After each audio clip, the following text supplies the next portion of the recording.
Immonen.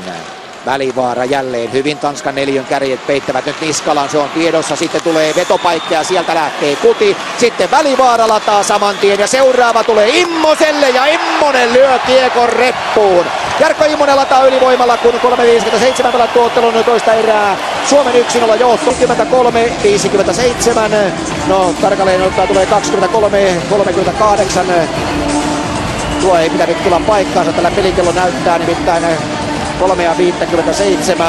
Siitä tulee Jarkko Immosen veto vielä kertaalleen. Jarkko Immonen 78. maaottelu, 24. maajoukkueen maali ja Suomi johtaa. Tanskan nelikko, joka on jäällä, Suomi jatkaa ykkösylivoimallaan. Tilaa on Sami Lepistöltä, keskellä tullaan. Lepistö jättö siihen Mikko Koivulle. Mikko Koivu hyvin täyteen vauhtiin Aaltoselle. Aaltonen tulee väkisin sieltä maalin edustalta ja pistää kiekon komeasti reppuun.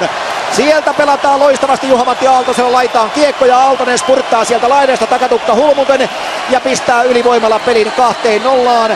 Vain nyt 38 sekuntia ennättää rangaistus vanhentua, kun Suomi iskee ottelun 2-0. 26 peliaikaa käytetty. Mikko Koivun tarkka syöttö tavoittaa Aaltosen ja Aaltonen siinä nyt vähän näköjään onneakin on mukana, kun tanskalaispelaaja siinä sohii ja soheltaa ja lopulta kiekko kimpoaa. Sitten katsotaan nyt vielä tarkemmin, Aaltonen sieltä tulee ja sinne tulee tanskalaispelaaja, tanskalaispuolustaja Daniel Nielsen, joka lykkää siitä sitten kiekko. Kiristarkov nousee sinne karvaamaan, sitten Niklas Haatin vuoro, avaus nopeasti Nokelaiselle, Nokelainen pyörälälle, Pihlström maalin edessä, loistosyöttö ja hieno maali, kerta kaikkiaan hieno maali, Nokelainen pyörällä, Pihlström ja peli on 3-0 ja se oli upea, näyttävä, nopea hyökkäys, joka päättyy myöskin Suomen hienoon maaliin. 42-39 on peliä käyty, katsokaa, Nokelainen, pyörälä, Pihlström ja pam, peli on 3-0 Suomelle ja tällaisia maaleja, niitä on hieno katsoa. Siihen osallistuivat kaikki suomalaishyökkääjät ja Pihlström viimeistelee. Ja muistetaan se, että siinä myöskin Petteri Nokelainen tekee ensimmäisessä MM-ottelussaan myöskin avauspinnan. Kolmannen maalin tekijä Antti Pihlström, Jaakola Kukkonen, Suomen puolustajaparinen Morten Gren antaa loistosyötön ja sinne tulee Tanskan kavennus, eipäs tullutkaan.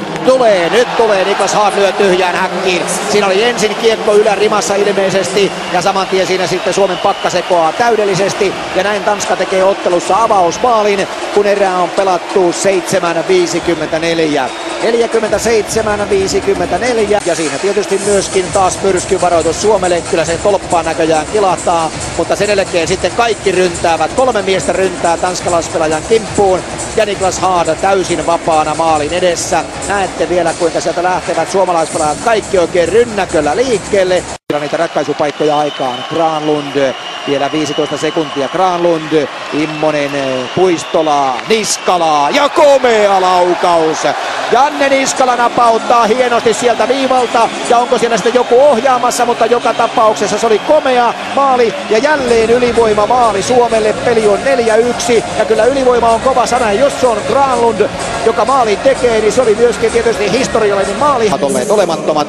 Sitten tulee Aaltonen, spurttaa jälleen tuttuun tapaan laidasta niin, että tukka hulmuaa ja loistava syöttö maalin eteen ja Tuomo Ruutu. Siinä Mikko Koivu leikkaa maalin edustalle, ei otakaan kiekkoa haltuunsa, vaan se menee Tuomo Ruudulle ja nyt alkaa sitten räpinä käydä jo pikkuhiljaa myöskin Tanskan alueella, koska nyt ykkösviisikko onnistuu myöskin tekemään tasakentällisen maalin. Ja katsokaa mitä tekee Mikko Koivu siellä. Tuomo Ruutu ottaa kiekon, pelaa sen Aaltoselle. Aaltonen ajaa sisään alueelle ja tässä tulee hieno tilanne. Mikko Koivu antaa kiekon mennä upeasti Tuomo Ruudulle ja siinä tanskalaispakka sekoaa sitten täydellisesti ja Aaltonen siitä saa syöttöpinnan.